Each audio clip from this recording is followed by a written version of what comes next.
Uh,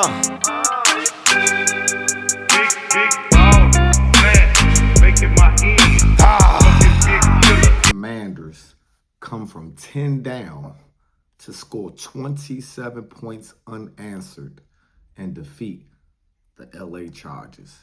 Let's talk about it. All right, man. So here we go, man. You already know who it is, man. It's your boy Sports Guy TV, where we talk sports like religion. If you haven't already, make sure you hit that notification bell, man. Click that. Here we go. Jaden Daniels' return to his hometown up in LA versus a guy by the name of Justin Herbert, who he faced when he played for the Arizona Sun Devils. What did Jaden Daniels do that night against a loaded Oregon Duck team? I believe they were number 6 in the country at that time. And then you had a skinny kid by the name of Jaden Daniels who threw a bomb to Brandon Ayuk to go ahead and defeat the mighty Oregon Ducks. Well, here they go in the NFL in Jaden Daniels' back playground field. You know what I mean? SoFi Stadium, man. Beautiful stadium, by the way. But, that's his hometown. Justin Herbert, starting quarterback for the LA Chargers. Everyone, from all the sports analysts on ESPN and other big major networks and things of that sort, was pretty deeming the Chargers as true Super Bowl contenders because of the fast start. Started off 3-0. We all know that Jaden Daniels had missed the previous 2 games due to a knee injury. And so the Commanders were 2-2 coming into the matchup. I seen all the picks for the most part across the board. Everyone was favoring the Chargers in this game. I told you on my podcast, when I do my weekly podcast, when I make my selections and picks, that the Commanders will win this game. It didn't start off great. I mean, Justin Herbert recognized a man coverage real quick. Anytime you see a defensive player back of the jersey, they're in man coverage for the most part. And he took that opportunity to take off for 41 yards. And early on, it was just like, all right, here we go again. Chargers marched right down the field. And Luke McConkley, scored a 2-yard touchdown, on a pass from Justin Herbert. 7-0. Jaden Daniels, I ain't gonna lie, in the beginning he looked rusty. The offense wasn't in sync. The first couple drives went 3 and out. And then the Chargers, came down, kicked the field goal, and they were up 10-0. And then the Commanders again had went 3 and out. The offense still wasn't clicking. And it seemed like the Chargers were either going to go down the field and score a touchdown and be up 17-0, or at least get a field goal to be up 13-0, right? And then all of a sudden, and you heard Von Miller talking about this, the week of practice that Quan Martin has had. Say he had like three interceptions or something like that, just causing turnovers in practice all week. So he kind of felt really confident that Quan would make a play. And damn if he didn't. Quan Martin stripped Quentin Johnson on a catch. And Marshall Lattimore was there, able to recover that fumble, which led ultimately to a 15-yard touchdown run by Jacoy Krosky-Merritt, a.k.a. Bill. Let me dig into this. So it's 10-7 at that point. Let me just, recognize a few things. The slow start that the Commanders defense had, I mean, it was bad. It looked like it was a little bit of miscommunication. Like I said, Herbert recognized the man coverage. He took off 40-something yards, 41 yards to be exact. Couple big plays that were allowed. But after that first quarter, that defense was humming. They were playing with speed. They were playing with violence. They were getting after Justin Herbert. Man, listen, I was one of the ones when we signed Javon Kinlaw to the contract that we did. You know, all the guaranteed money. Like I said, by him being a hometown kid, I was happy for him. Listening to his story, his situation, being homeless, his family, and everything like that, and being able to put yourself and your family in position to to live a fruitful life, so to speak. I wasn't too excited about that move at first. I mean, you could see how he's a mammoth of a man. Guy's a big dude, man. And even though a lot of the stuff don't show up on the stat sheet as far as sacks and this, that, and the third, man, that guy is disruptive. I seen him in the backfield blowing it up multiple times, allowing players like Deron Payne to come through. Uh, Man, Dorrance Armstrong having a heck of a season. He had 2 sacks. Von Miller coming around that edge, pinning his ears back, getting a sack and a half. I mean, listen, Mikey Sanders getting the pick. 2 turnovers created by this defense. You know what I mean? That hasn't had a lot of turnovers created thus far in the season. I'm looking at the standings right now, right? At least in the NFC East. As far as points allowed for the defense, the Commanders have the lowest. 101 is what they have given up 5 games into the season, while Philadelphia has given up 109, and Dallas with 154, and then the Giants with 127.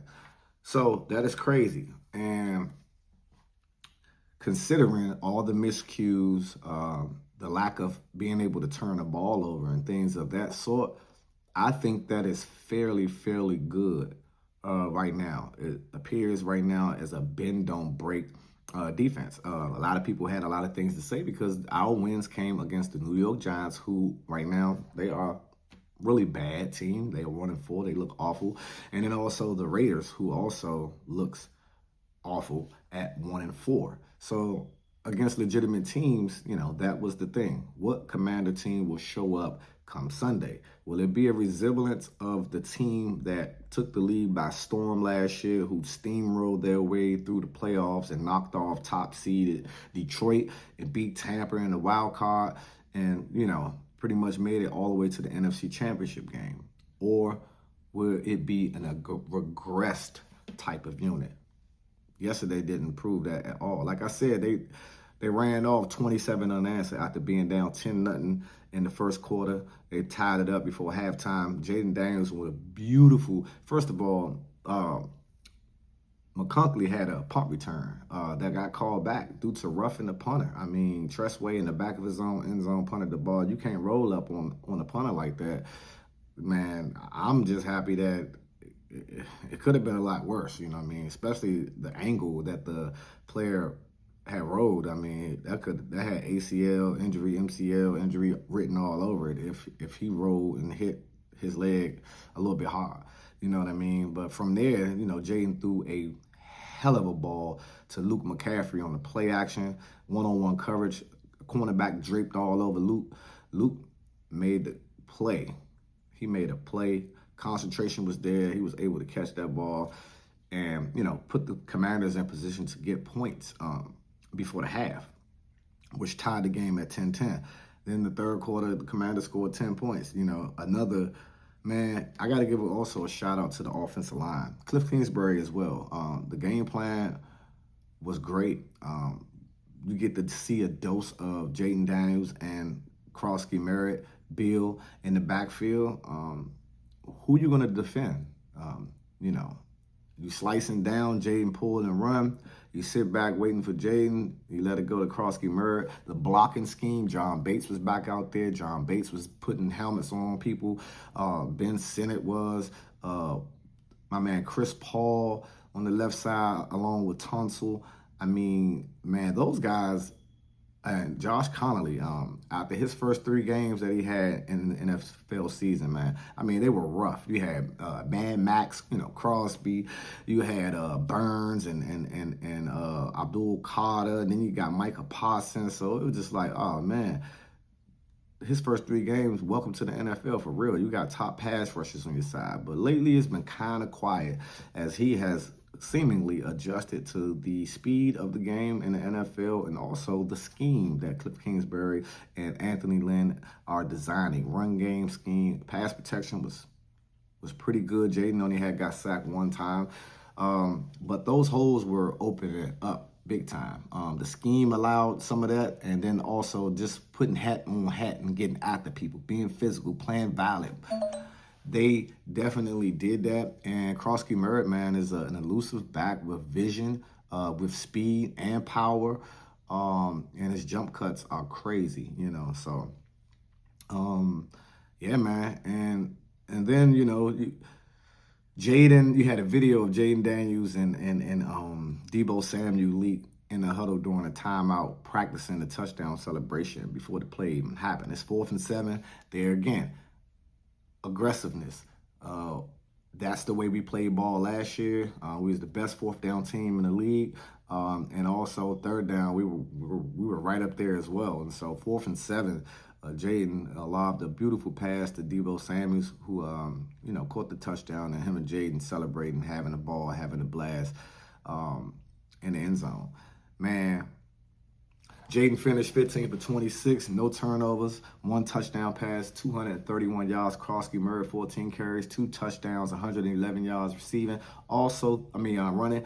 Also 36 yards in the reception. And that's a big factor. If you can get Krosky Merritt, even though, you know, McNichols and Rodriguez are good with those things, especially McNichols out the backfield, you know, Austin Eckler's role. But if Krosky Merritt can catch the ball like that, and you've seen what he could do in open space, outrun people, he's breaking through tackles, man, the dynamics of this team in the future as well is looking very promising. Debo, again, with a spectacular game, 8 receptions, 1 touchdown, 96 yards receiving.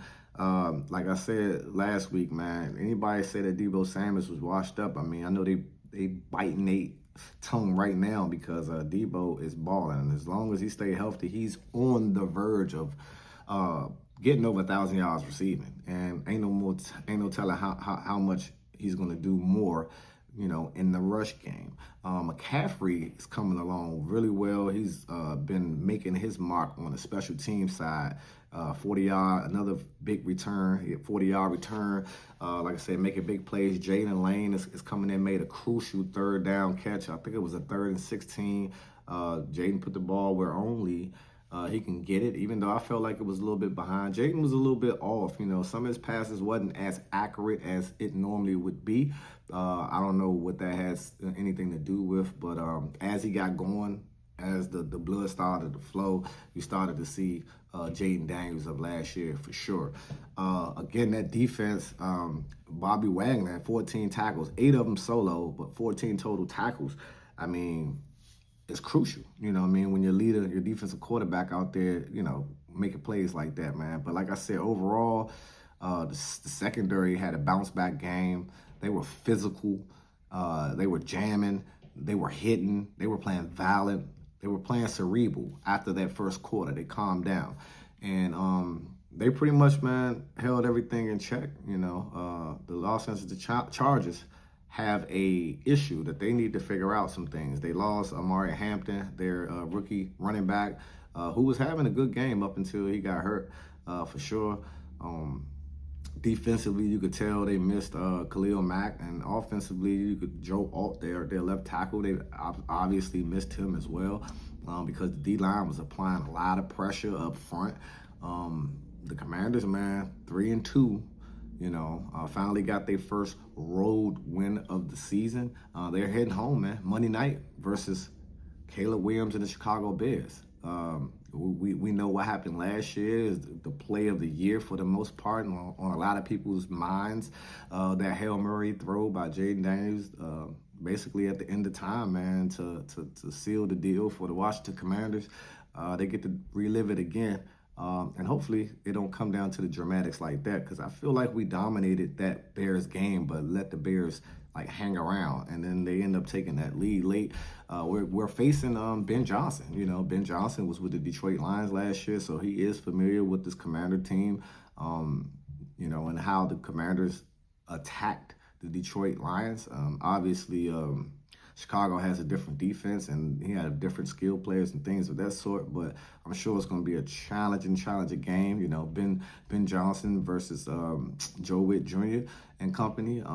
I expect it to be rocking in Northwest Stadium come Monday night. Another primetime game, another standalone game. Well, there is 2 games that night, but I'm not watching that first game. I might take a glimpse of it, you know, maybe get to see the first quarter, but for the most part, I'm going to be pre-gaming for the Washington Commanders. You understand what I'm saying? So listen, man, next couple games is the next 5 games are really going to determine where we are as a team, and I believe that we are trending in the right direction. Next 5 games, just listen up. We got Monday night versus Chicago Bears.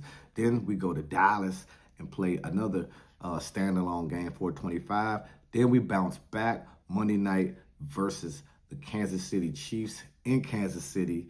Then we got Seattle at home, and then also Detroit comes here. So the next 5 games is really tough, you know, and that's what happens when you make it to the NFC East championship game. You get a tougher schedule, and then we get to see what the Washington Commanders, what we are made of, and get to show the league what's up for real. Yeah, man, Commanders once again 27-10 over the LA Chargers. What's your thoughts and comments about that performance by the Washington Commanders, the dominant performance by the Washington Commanders as they scored 27 unanswered to beat the LA Chargers? It's your boy, Sports God TV, where we talk sports like religion. I'm out. Till the next time.